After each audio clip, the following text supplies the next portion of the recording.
أعوذ بالله من الشيطان الرجيم بسم الله إن الحمد لله والصلاة والسلام على رسول الله وعلى آله وصحبه ما بعد فإن خير الحديث كتاب الله وخير الهدي هدي محمد صلى الله عليه وسلم وعلى آله المشركين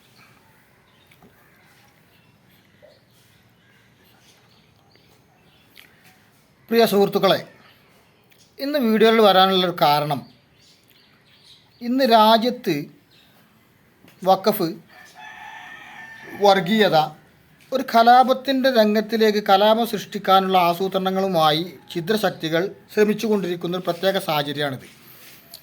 ഇത് മുതലെടുക്കാൻ SDPI പോലുള്ള സംഘടനകളും ശ്രമിച്ചുകൊണ്ടിരിക്കുന്നു.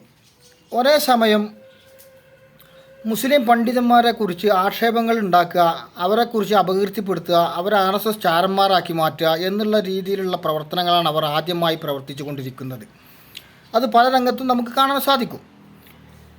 എന്തിൻ്റെ അടിസ്ഥാനത്തിലായാലും നമ്മൾ ചില കാര്യങ്ങൾ മനസ്സിലാക്കേണ്ടതുണ്ട്. 1837 കമ്മ്യൂണിസ്റ്റ് പാർട്ടി ഇന്ത്യയിൽ വന്നു. 1857 20 വർഷങ്ങൾക്ക് ശേഷം ഒരു പ്രക്ഷോഭം ഇവിടെ നടന്നു. കർഷക സമരമാണെന്നും ശിപ്പായി ലഹളയാണ് എന്നും അതിനെക്കുറിച്ച് വ്യാഖ്യാനിക്കാറുണ്ട്. ആയിക്കോട്ടെ, എന്തോ നമ്മളതിനെക്കുറിച്ച് ചർച്ച ചെയ്യണില്ല. 1857 നിന്നും 1885 എത്തിയപ്പോൾ ഇന്ത്യൻ നാഷണൽ കോൺഗ്രസ് രൂപീകരിച്ചു. മഹത്തായ ഒരു ലക്ഷ്യവും മഹത്തായ ഐക്യവും ഒരു മതേതര രാഷ്ട്രവും കാഴ്ചവെച്ചുകൊണ്ടാണ് ഇന്ത്യൻ നാഷണൽ കോൺഗ്രസ് രൂപീകരിച്ചത്.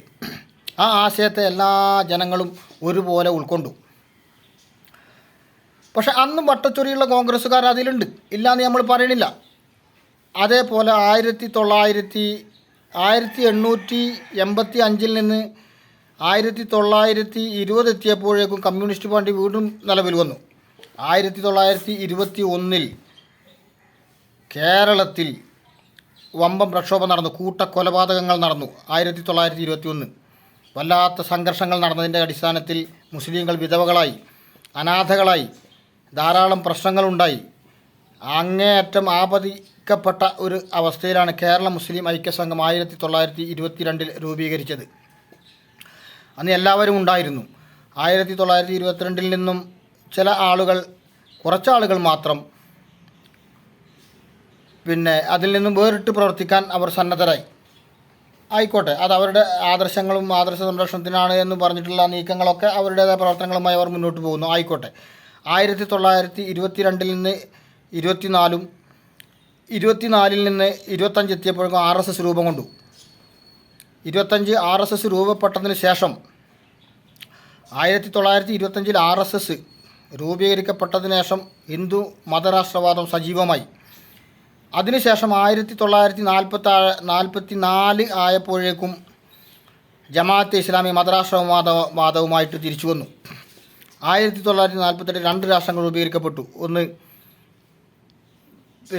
ഒന്ന് ഇസ്രായേലും ഒന്ന് പാകിസ്ഥാനും. അന്നും ഇന്ത്യൻ മതേതരത്വ കാഴ്ചപ്പാടുള്ള മുസ്ലിം എന്ന് പറഞ്ഞാൽ ഏത് രാഷ്ട്രീയ പാർട്ടിയിലും പ്രവർത്തിക്കാം, എന്താണ് ഇസ്ലാമിൻ്റെ രാഷ്ട്രീയമെന്ന് വ്യക്തമായി ബോധ്യപ്പെടുത്തിക്കൊണ്ട് എല്ലാ സാധാരണക്കാരായ മുസ്ലിങ്ങളും ഇന്ത്യൻ നാഷണൽ കോൺഗ്രസിൽ അണിനിരന്നു. ഇന്നും കോൺഗ്രസിൻ്റെ പ്രസക്തി ക്ഷയിച്ചിട്ടില്ല. അത് ഇന്നും വട്ടച്ചൊറിയുള്ള കോൺഗ്രസ്സുകാരുണ്ടെങ്കിലും കോൺഗ്രസിൻ്റെ പ്രസക്തി നശിച്ചിട്ടില്ല, നഷ്ടപ്പെട്ടിട്ടില്ല എന്നുള്ള കാര്യം നമ്മൾ തിരിച്ചറിയണം.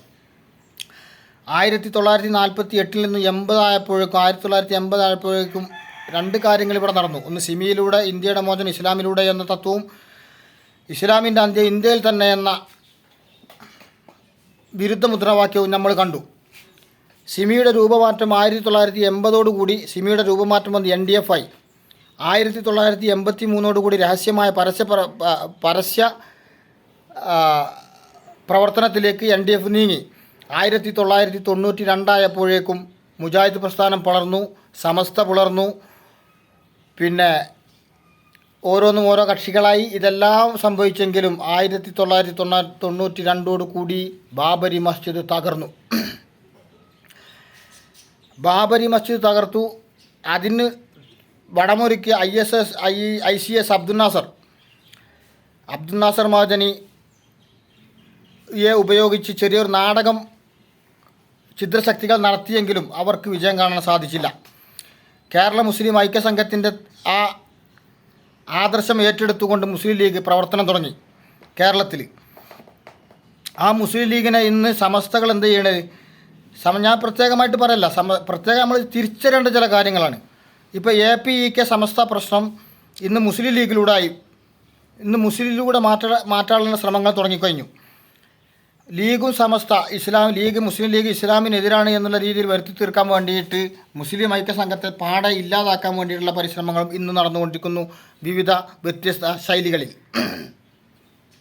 ഞാൻ പറഞ്ഞു വരുന്നത്, എന്തിൻ്റെ അടിസ്ഥാനത്തിലായാലും കേരള മുസ്ലിം ഐക്യസംഘത്തിൻ്റെ പ്രസക്തി ഇന്ന് വർദ്ധിച്ചു കൊണ്ടിരിക്കുന്ന ഒരു പ്രത്യേക സാഹചര്യത്തിലാണ് എന്നുള്ളത് നമ്മൾ മനസ്സിലാക്കണം.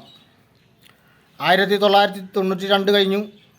1992 നിന്ന് 2025 ആയപ്പോഴേക്കും വഖഫ് പ്രശ്നം വന്നു. വഖഫ് പ്രശ്നം വന്നത് ഇതുമൊന്നും അവസാനിക്കുന്ന കാര്യമല്ലത്. ഈ ഒരു മുനമ്പം വിഷയത്തിൽ അവസാനിക്കുന്ന കാര്യമല്ലത്. ഇതുപോലെ പല പ്രശ്നങ്ങൾ പല പ്രദേശങ്ങളും 100 ഏക്കർ, 132 ഏക്കർ, 200 ഏക്കർ ഒക്കെ പോയ സ്ഥലങ്ങൾ അത് ജനങ്ങൾ വാങ്ങിച്ചുണ്ട്. ഇതിനൊക്കെ തീരുമാനമാക്കേണ്ടതുണ്ട്. പല രീതിയിലും കൈകാര്യം ചെയ്യുന്ന ആൾക്കാരുടെ അടുത്ത് അബദ്ധങ്ങൾ സംഭവിച്ചിട്ടുണ്ടാകും, അല്ലെങ്കിൽ അവർക്ക് പ്രത്യേക ഉദ്ദേശങ്ങളുണ്ടാവാം. ആയിക്കോട്ടെ, എന്തിൻ്റെ അടിസ്ഥാനത്തിലാണെങ്കിലും ഒരു കേരള മുസ്ലിം ഐക്യസംഘത്തിൻ്റെ പ്രസക്തി ഇന്ന് നമ്മൾ തിരിച്ചറിയേണ്ടതുണ്ട്. ഇന്ന് മതരാഷ്ട്രവാദികൾ ഇപ്പം നോക്കുക, ജമാഅത്തെ ഇസ്ലാമി വെൽഫെയർ പാർട്ടി ഉണ്ടാക്കി. ആയിക്കോട്ടെ, അവർ പ്രവർത്തനം തുടങ്ങട്ടെ, നമ്മളതിനെതിരല്ല. പക്ഷേ എന്തുകൊണ്ടാണ് വെൽഫെയർ പാർട്ടി രൂപീകരിക്കപ്പെട്ടത് എന്നുള്ള വസ്തുത നമ്മൾ മനസ്സിലാക്കണം. മതരാഷ്ട്രവാദം എന്ന ഹിഡൻ അജണ്ട, തെറ്റായ വാദഗതികൾ, ചിന്താഗതികൾ വളർത്തിയെടുത്ത ഒരു സമൂഹത്തിൽ കാലങ്ങൾക്ക് ശേഷം അവർക്ക് വല്ലാത്തൊരവസ്ഥ ഉണ്ടായി. എന്തു ചെയ്യും? അണികൾക്ക് എന്ത് ഉത്തരം കൊടുക്കും? ഒന്നുകിൽ കോൺഗ്രസ് പ്രവർത്തിക്കണം, അല്ലെങ്കിൽ കമ്മ്യൂണിസ്റ്റ് പാർട്ടി പ്രവർത്തിക്കണം, അല്ലെങ്കിൽ മുസ്ലിം ലീഗിൽ പ്രവർത്തിക്കണം. ഇതിലേതൊക്കെ പ്രവർത്തകർ പറഞ്ഞു വിടുന്നുള്ള അവസാനം ഉത്തരം കിട്ടാത്തൊരു ചോദ്യത്തിൻ്റെ ഉത്തരമാണ് ഈ വെൽഫെയർ പാർട്ടി എന്നുള്ളത്. ഇത് നമ്മൾ തിരിച്ചറിയണം.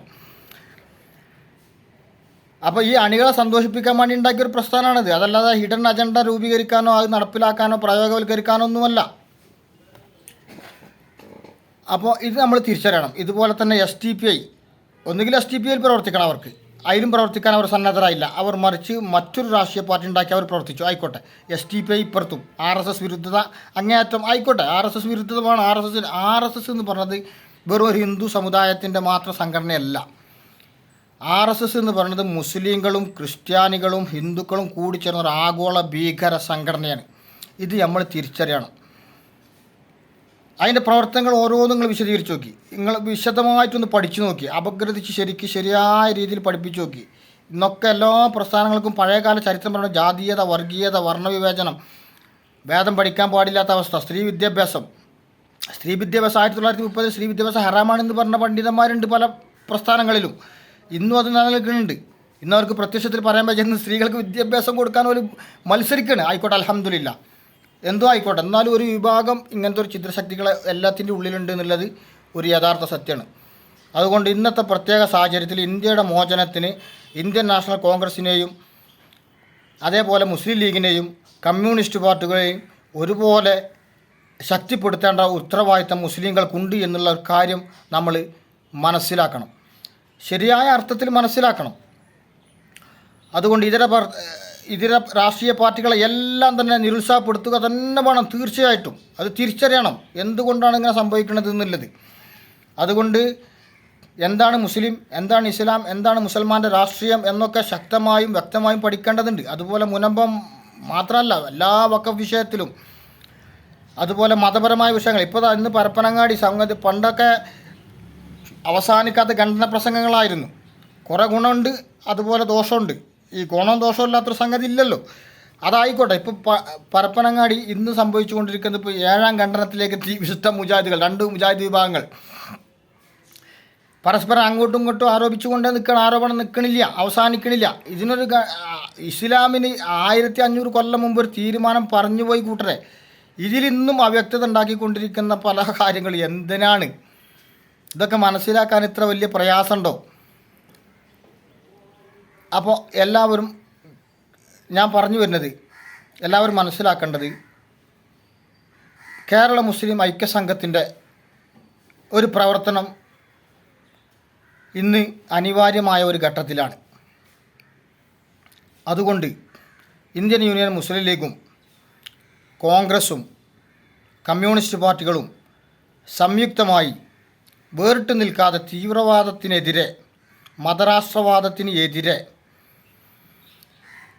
ശക്തമായി നിലകൊള്ളേണ്ടത്, സംയുക്തമായി പ്രതിരോധിക്കേണ്ടതുമുണ്ട്. എല്ലാവരും തുല്യരാണ്. അതുകൊണ്ട് ശക്തിപ്പെടുത്തേണ്ട പ്രസ്ഥാനങ്ങളെ തിരിച്ചറിഞ്ഞ് മുസ്ലിം സമുദായം നല്ല നിലപാടുകളിലേക്ക് മാറണമെന്നും കേരള മുസ്ലിം ഐക്യസംഘത്തിൻ്റെ ഒരു പുനരുദ്ധാരണം നമ്മൾ ആഗ്രഹിക്കുന്നു. അതുമായി സഹകരിക്കാൻ തയ്യാറുള്ള ആർക്കും ഇതിൽ പങ്കുചേരാം. എല്ലാ വിഷയത്തിലും നമ്മൾ നിലപാട് പറയുന്നതായിരിക്കും. പരസ്പരം തമ്മിലടിച്ചും പരസ്പരം കലഹിച്ചും പ്രശ്നങ്ങൾ ഉണ്ടായിക്കൊണ്ടിരിക്കുന്ന ഈ കലുഷിതമായ അന്തരീക്ഷത്തിൽ സാർത്ഥകമായ അർത്ഥവത്തായ ഒരു ജീവിതം ലക്ഷ്യം നമ്മുടെ വരും തലമുറക്ക്, പിൻതലമുറക്ക് നമ്മൾ സമ്മാനിച്ചു കൊണ്ടുവേണം നമ്മൾ ഈ നാട്ടിൽ നിന്ന്, ഈ രാജ്യത്തു നിന്ന് മുന്നോട്ട് പോകാൻ. അവർക്ക് പ്രയാസങ്ങൾ ഉണ്ടാക്കല്ല വേണ്ടത്. നമുക്കൊക്കെ മുമ്പ് പ്രവർത്തിച്ചു പോയ ആൾക്കാരൊക്കെ നമ്മൾ ഈ സുസ്ഥിതി ആഗ്രഹിച്ച സ്വപ്നം കണ്ട ആൾക്കാരായിരുന്നു. അതുപോലെ നമ്മുടെ പിൻതലമുറക്ക്, നമ്മുടെ തലമുറകൾക്ക്, ഇനി വരാനുള്ളതുമായ തലമുറകൾക്ക് ഇനിയും പ്രശ്നങ്ങളില്ലാതെ, പ്രയാസങ്ങളില്ലാതെ, വളരെ അർത്ഥവത്തായ രീതിയിൽ സാർത്ഥകമായ സുസ്ഥിതിയോടുകൂടി, സമാധാനത്തോടുകൂടി ജീവിച്ച് മുന്നോട്ട് പോകാനുള്ള വിദ്യാഭ്യാസം കരസ്ഥമാക്കി അങ്ങേ ഉന്നതങ്ങളിൽ എത്താനുള്ള എല്ലാ സാഹചര്യങ്ങളും വഴിയൊരുക്കി കൊടുത്ത് പരസ്പരം കലഹിക്കാതെ എല്ലാ അർത്ഥത്തിലും എല്ലാ രാഷ്ട്രീയ സംഘടനകളെയും സംയുക്തമായി പ്രവർത്തിക്കാൻ ഏകോപന ഒരു സമിതി നമുക്ക് ആവശ്യമാണ്. മുസ്ലിങ്ങൾ ശക്തമായി തിരിച്ചറിയണം. മുസ്ലിങ്ങളുടെ തിരിച്ചറിവിലും നിലപാടുകളിലും പരസ്പരം ഐക്യപ്പെട്ടു നിൽക്കുന്നതിലുമാണ് എല്ലാത്തിലുമുള്ള ശക്തി എന്നുള്ളത്. ശക്തി മാത്രമല്ല, നിലപാടുകളും സമീപനവും ഒക്കെ സുതാര്യമായിരിക്കണം. കാഴ്ചപ്പാടുകളും പ്രവർത്തനങ്ങളും എല്ലാം തന്നെ വളരെ ലക്ഷ്യബോധമുള്ളതും അർത്ഥവത്തുമായിരിക്കണമെന്ന് അഭ്യർത്ഥിച്ചുകൊണ്ട് എല്ലാ രീതിയിലും നമ്മൾ സഹകരിക്കണം. കേരള മുസ്ലിം ഐക്യസംഘവുമായി അതിൻ്റെ ഒരു ഘടകം നമ്മൾ രൂപീകരിക്കും.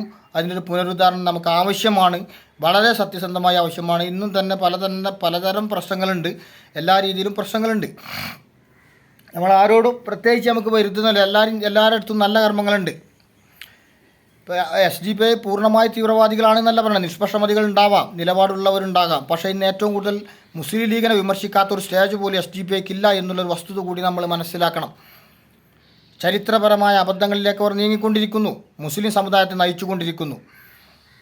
അതുപോലെ തന്നെ ജമാഅത്തെ ഇസ്ലാമി നിലപാടുകൾ ഒരുപാട് മാറി. പല അവസ്ഥകളും അവരുടെ പല വാദങ്ങളും അവർക്ക് മാറ്റേണ്ടി വന്നു. എന്നിട്ടും നമുക്കതൊന്നും പ്രശ്നമില്ല. അതൊക്കെ അവരുടെ സ്വാതന്ത്ര്യമാണ്. എന്തെല്ലാം ആശയങ്ങൾ ഏതെല്ലാം രീതിയിൽ പ്രവർത്തിക്കാനും പ്രവർത്തിപ്പിക്കാനുള്ള ആവശ്യം സ്വാതന്ത്ര്യമൊക്കെ ഓൽക്കുണ്ട്, ഇല്ലയെന്ന് നമ്മൾ പറയണില്ല. പക്ഷെ അതേപോലെ തന്നെ RSSനെ വിമർശിക്കുമ്പോൾ തന്നെ 1967 ജമാഅത്തെ ഇസ്ലാമി RSSന് പൂമാലിട്ട് സ്വീകരിച്ചത് എന്തിനെന്നുള്ളതും കൂടി ജനങ്ങളെ വ്യക്തമാക്കി മനസ്സിലാക്കി കൊടുക്കേണ്ടതുണ്ട്. ഇന്ന് RSSനെതിരെ ശക്തമായി പ്രതിരോധിക്കുന്നു ജമാഅത്തെ ഇസ്ലാമി. സന്തോഷമുണ്ട്, നല്ലത് തന്നെ, ഏറ്റവും നല്ലത് തന്നെ. പക്ഷെ അതേസമയം 1967 ജമാഅത്തെ ഇസ്ലാമി RSSന് പൂമാലയിട്ട് സ്വീകരിച്ചത് എന്തിന് എന്നുള്ളത് മനസ്സിലാക്കാനുള്ള ഒരു സാമാന്യ ബുദ്ധി, സാമാന്യ യുക്തി ഒരു സാധാരണക്കാരുണ്ടാകുമെന്നുള്ള വസ്തുത നിങ്ങൾ മറന്നു പോകരുത്, വിസ്മരിച്ചു പോകരുത്. അതുപോലെ തന്നെ പ്രത്യേകിച്ച് നിങ്ങളോട് എല്ലാവരോടും പറയാനുള്ളത്, ഏത് സംഘടനക്കാരനായാലും, മർക്കസ് ദാവയായാലും KNM ആയാലും സമസ്തകളായാലും ഏതെല്ലാം രീതിയിലുള്ള നേതാക്കന്മാരായാലും പരസ്പരം ക്രൂശിക്കപ്പെട്ടുകൊണ്ടിരിക്കുന്ന ആദർശങ്ങൾ, നിലപാടുകൾ ഇതെല്ലാം ഓരോരുത്തർക്കും ഉണ്ടാവും, ഇല്ലയെന്ന് നമ്മൾ പറയണില്ല. അപ്പം എല്ലാ കാര്യങ്ങളിലും ഏകോപിച്ച് വരാനൊന്നും നമ്മളെ കൊണ്ട് സാധിക്കില്ല. പക്ഷേ എന്നാലും മുസ്ലിങ്ങൾക്ക് പൊതുവായ കാര്യങ്ങളിൽ ഐക്യപ്പെട്ട് ജീവിക്കാനും ഐക്യപ്പെട്ട് പോകാനും കഴിയും എന്നുള്ളത് തന്നെയാണ് ചരിത്രം നമ്മളെ പഠിപ്പിക്കുന്നത്. അതുകൊണ്ട് എല്ലാ അർത്ഥത്തിലും ഞാൻ ജമാഅത്ത് ഇസ്ലാമി ചെയ്ത നല്ല നല്ല സേവനങ്ങളെന്നും അല്ലെങ്കിൽ അതിൻ്റെ പൂർവികരായ പണ്ഡിതന്മാർ അവർക്ക് നേതൃത്വം നൽകിയ, അവർക്ക് പ്രചോദനം നൽകിയ ഈജിപ്ഷ്യൻ പണ്ഡിതന്മാർ അവരൊന്നും നമ്മൾ നിരാകരിക്കുന്നില്ല. ഇഖ്വാനുൽ മുസ്ലിമൂൻ പോലുള്ള സംഘടനകൾ അതിനൊന്നും നമ്മൾ നിഷേധിക്കണില്ല. അതൊക്കെ മുഹമ്മദ് അമാനി മൗലവിൻ്റെ അല്ലെങ്കിൽ പൂർവ്വകാല ഖുർആൻ തഫ്സീറുകളിൽ പോലും അവരുടെ ഉദ്ധരണികൾ നമ്മൾ ചേർത്തിട്ടുണ്ട്. അതുപോലെ ഷിയാക്കൾ ഇസ്ലാമിൻ്റെ വിരുദ്ധ ശക്തികളാണെന്ന് നമുക്കറിയാം. പക്ഷേ അതേസമയം തന്നെ മുഹമ്മദ് അമാനി മൗലവി ജമാഅത്തെ ഇസ്ലാമി നേതാക്കളുടെയും അതേപോലെ തന്നെ ഷിയാക്കളിൽ നിന്നുള്ള നല്ല നല്ല ഉദ്ധരണികൾ പോലും നമ്മൾ സ്വീകരിച്ചിട്ടുണ്ട്. അതിനൊന്നും നമ്മൾ മടി കാണിച്ചിട്ടില്ല. എല്ലാ അർത്ഥത്തിലും അർത്ഥവത്തായ ഒരു കാഴ്ചപ്പാടുകളും നിലപാടും സമീപനം ഒരു മുസ്ലിമിനുണ്ടാകണം. പരസ്പരം കറയിക്കുന്നത് പകരം യഥാർത്ഥത്തിൽ സത്യം മനസ്സിലാക്കി ആ നിലപാടും സമീപനവും അർത്ഥവത്താക്കണം എന്നുള്ളതാണ് എനിക്ക് പറയാനുള്ളത്. അതുകൊണ്ട് കേരള മുസ്ലിം ഐക്യസംഘത്തിന് ശക്തി പകരണം. കേരള മുസ്ലിം ഐക്യസംഘത്തിൻ്റെ ശക്തി സമാധാനത്തിലും ഐക്യത്തിലുമാണ് എന്നുള്ള കാര്യം നമ്മൾ മനസ്സിലാക്കണം. അതിൻ്റെ പ്രവർത്തനങ്ങൾ ഇനി വീണ്ടും നമ്മൾ പുനരുദ്ധരിക്കാനുള്ള ഒരു സാഹചര്യമുണ്ട്. എല്ലാവരും കൂട്ടിയോജിപ്പിച്ച് ഒരു പ്രവർത്തന മേഖല നമുക്ക് സ്വരൂപിച്ചെടുക്കേണ്ടതുണ്ട്. വിരുദ്ധ അഭിപ്രായങ്ങളുള്ളവരുണ്ടാവാം, വിരോധങ്ങളുള്ളവരുണ്ടാവാം. എന്തിൻ്റെ അടിസ്ഥാനത്തിലാണെങ്കിലും എത്ര കഷ്ടപ്പാട് സഹിച്ചും ത്യാഗം സഹിച്ചും നമ്മുടെ പൂർവികർ നമുക്ക് തന്നുപോയ ഈ ഇന്ത്യയായി നിലനിർത്താനും വരും നാളുകൾ വരും തലമുറക്ക് സാർത്ഥകമായ സുസ്ഥിതിയുള്ള ഒരു ദേശരാഷ്ട്രമായി ഈ ഇന്ത്യ രാജ്യത്തെ അവരുടെ കൈകളിലേക്ക് ഏൽപ്പിക്കാനും ഭദ്രമായ ഒരു അടിത്തറ പാകാനും ഇന്ത്യൻ യൂണിയൻ മുസ്ലിം ലീഗിനും ഇന്ത്യൻ നാഷണൽ കോൺഗ്രസിനും കമ്മ്യൂണിസ്റ്റ് പാർട്ടികൾക്കും വിരുദ്ധ അഭിപ്രായങ്ങൾ മാറ്റിവെച്ച് സംയുക്തമായി ഏകോപിച്ച് പ്രവർത്തിക്കാനുള്ള സാഹചര്യം ഉണ്ടാക്കാനും നമ്മൾ ഓരോരുത്തരും ശ്രമിക്കണം. എല്ലാ അർത്ഥത്തിലും മതരാഷ്ട്രവാദങ്ങളെയും ഇനി ഉണ്ടെങ്കിലും ഇല്ലെങ്കിലും, ഇല്ല എന്ന് പറഞ്ഞാലും ഉണ്ട് എന്ന് പറഞ്ഞാലും മതരാഷ്ട്രവാദ പ്രസ്ഥാനങ്ങളോ എങ്കിൽ നിലപാടുകളോട് തീവ്രതയുള്ള RSS വിരുദ്ധ തലയിലേറ്റിയ ഒരു വിഭാഗമായി വർഗീയത മാത്രം വളർത്തിക്കൊണ്ടിരിക്കുന്ന SDP പോലുള്ള പ്രസ്ഥാനങ്ങൾക്കോ ഒരു വളർച്ചയ്ക്ക് ഇടം കൊടുക്കരുത്. മുസ്ലിം സമുദായത്തിന് അത് വമ്പിച്ച ദോഷങ്ങൾ വരുത്തുമെന്നുള്ള കാര്യത്തിൽ യാതൊരു സംശയവും ഇല്ല എന്നുള്ള കാര്യം നമ്മൾ അടിവരയിട്ട് മനസ്സിലാക്കണം. SDP പോലുള്ള എല്ലാ പ്രസ്ഥാനങ്ങളും തെറ്റാണ് എന്നല്ല പറയുന്നത്. ചില നിലപാടുകൾ, അവരുടെ സമീപനം, കാഴ്ചപ്പാടുകളെല്ലാം ശരി തന്നെയാണ്. അതിനെ നമ്മൾ എന്ത് ചെയ്യണില്ല, നിരാകരിക്കുന്നില്ല, പൂർണ്ണമായും നിരാകരിക്കുന്നില്ല. അവർ ചെയ്യുന്ന നന്മകളുണ്ട്, അവരുടെ പ്രതിരോധങ്ങളിൽ ചിലത് സാർത്ഥകമായതുണ്ടില്ല എന്ന് നമ്മൾ പറഞ്ഞിട്ടില്ല. പക്ഷേ അതുപോലെ തന്നെ തലശ്ശേരി കലാപത്തിലും അതുപോലെ കമ്മ്യൂണിസ്റ്റുകാർ പള്ളിക്ക് മോചനം നൽകിയ സംരക്ഷണം നൽകിയവരുണ്ട്, കൊല്ലപ്പെട്ടവരുണ്ട്.